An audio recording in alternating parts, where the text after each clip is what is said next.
siswa, karena kita kan 7 jam kurang lebih di sekolah itu bertemunya dengan siswa. Jadi kita ingin siswa itu merasa aman, merasa nyaman ketika di sekolah.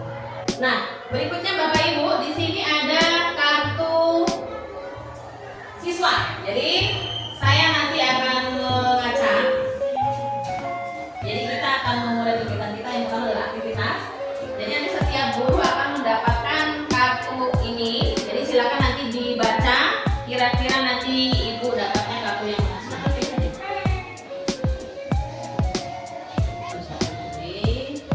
Oke. Kalau sudah dapat silahkan boleh dibaca terlebih dahulu Bapak Ibu. Kira-kira dapatnya kartu apa? Kemudian dipahami, diresapi apakah itu mungkin sesuai dengan salah satu peserta didik di sekolah. Tadi Bapak Ibu sudah dapat semua ya. Boleh saya minta tolong Bu Eni, boleh dibacakan? Baik, terima kasih. Saya bacakan contoh ya. Contoh kejadian yang saya dapat yaitu Dina merupakan murid yang sangat aktif di kelas. Bahkan ketika guru meminta bantuan, Dina selalu dengan senang hati membantu guru. Akan tetapi Dina sering kali mendapatkan perlakuan yang kurang menyenangkan dari teman-temannya. Dina dianggap caper atau cari perhatian dari guru agar dianggap sebagai murid teladan.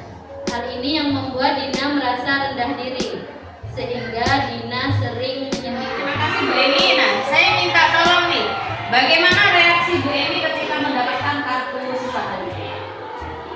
Jadi setelah membaca ini saya tuh ingat beberapa saat yang lalu persis kejadian seperti ini ya. Kalau nggak salah di kelasnya Pak Udin itu. Ya, jadi ada anak yang aktif, tetapi karena keaktifannya itu teman-temannya jadi membuli gitu ya.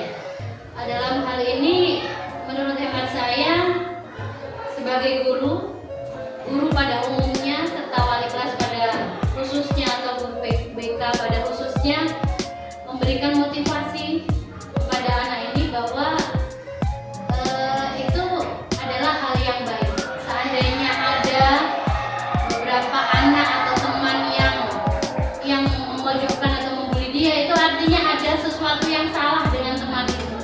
Kita terus beri motivasi pada anak tersebut sehingga dia merasa oh berarti benar yang saya lakukan ini udah benar, dan kita beri iming-iming. Pada akhirnya anak itu kalau konsisten dengan sikap positifnya, dia akan mendapatkan hasil yang untuk dirinya sendiri. Jadi intinya pendekatan khusus pada anak ini agar dia tidak menyerah lah. Saja begini.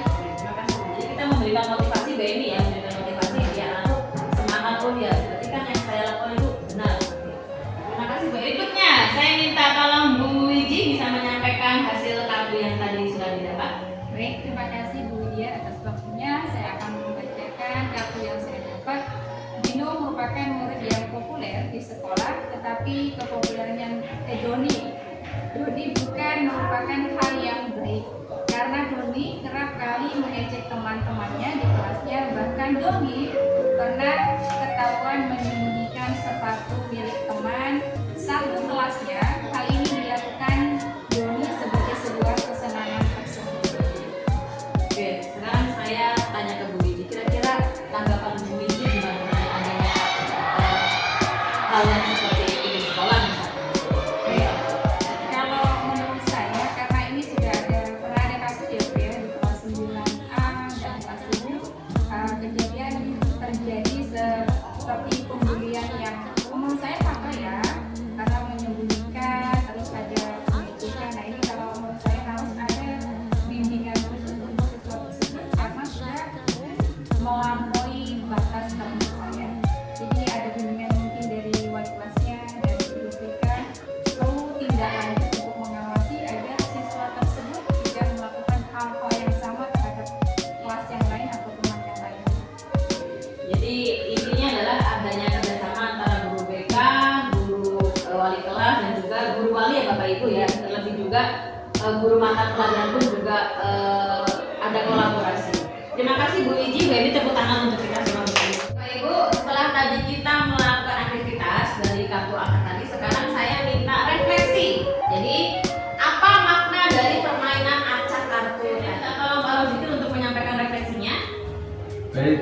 kasih.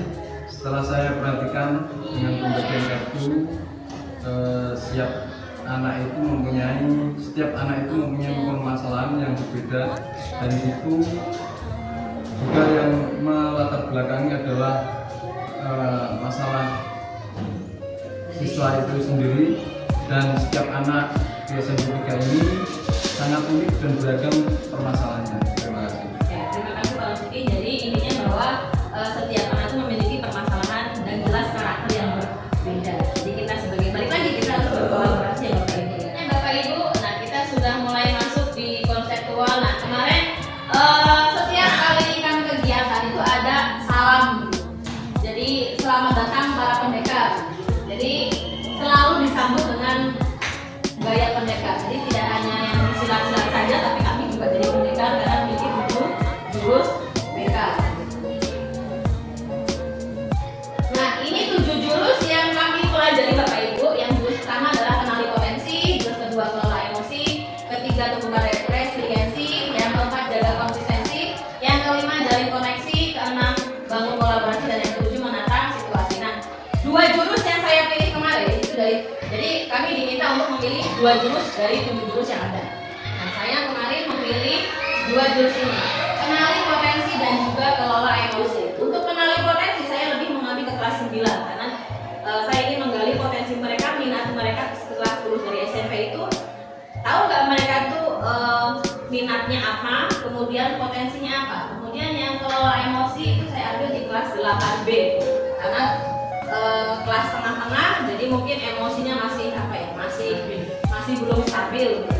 Tujuannya yang jelas yang pertama adalah yang untuk kenali potensi, memahami bakat, minat, gaya belajar, dan kecerdasan siswa melalui asesmen dan refleksi diri. Yang kedua, kelola emosi, mengajarkan siswa mengelola emosi negatif dan juga dengan teknik penampakan seleksi atau role play.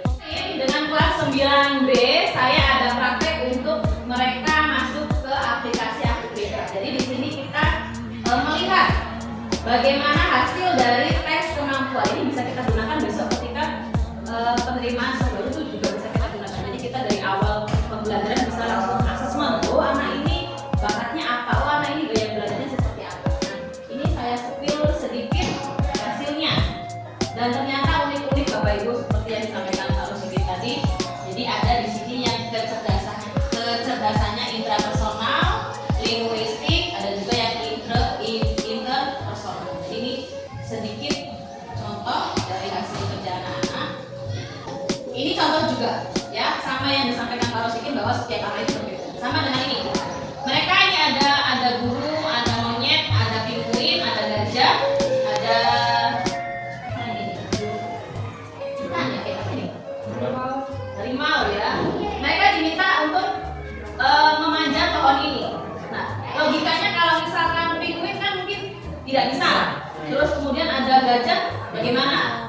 Mungkin berbeda lagi dengan monyet. Kalau dia langsung main, nah itu mungkin anggapannya seperti bahwa setiap anak itu memiliki keunikan, kemudian minat yang berbeda-beda satu sama dengan yang lainnya. 8 kecerdasan yang mereka dapat kemarin. Jadi ada linguistik, interpersonal, naturalis, kemudian eksistensial, logis, matematis, interpersonal, kinestetik, visual, spasial.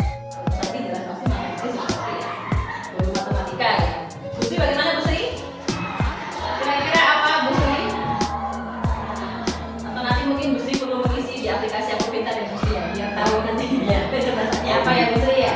Kemudian juga natural. Pak Kudir mungkin kinestetik karena sering bergerak sebagai guru olahraga. Yang kali kami dapat materi baru itu pasti ada jurusnya dan ada gerakannya. Ini jurus yang kedua, yaitu jurus kelola emosi.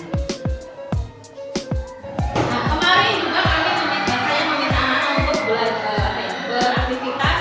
Mereka memegang sebuah lembar kertas di mana nanti saya bercerita dan kemudian nanti ada emosi yang mereka tampilkan. Nah, ini adalah self awareness, mengenali peta emosi, ada excited, anger, scared, angry, sad, happy. Ini mungkin yang lebih paham Demi ya karena belajar bahasa Inggris ya Demi. Berikutnya ada CASEL, kolaboratif for academic, social, and emotional learning. Di sini ada beberapa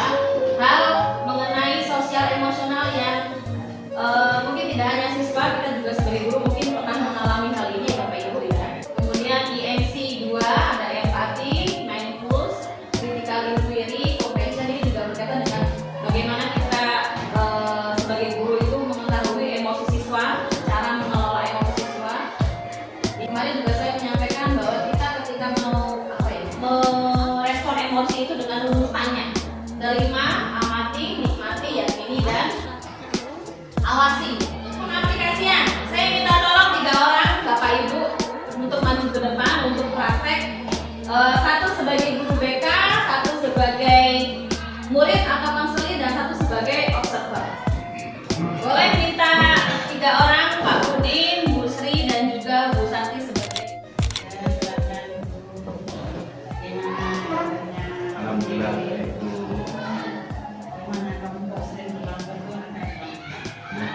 Bu, yang malam saya bikin hanya kesiangan. Terus kalau kamu tiap malam main game, orangnya nggak terus ya.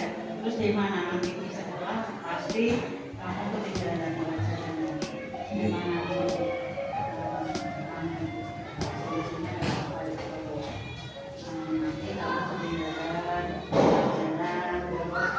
nanti kamu terlambat pasti kena sanksi sama gurunya. Terus kayak Itu berarti saya harus merubah kebiasaan saya. Kebiasaan saya yang malam mungkin berarti berubah untuk cepat tidurnya. Ini dulu. berarti kamu sudah bagus ya, bisa mencari solusi sendiri ya. Nah selain itu kamu juga kalau setiap hari itu kan sholat ya. Ini bangun jam berapa kamu sholat? Ya, nanti tidurnya jangan malam-malam ya, bisa bangun setengah 4.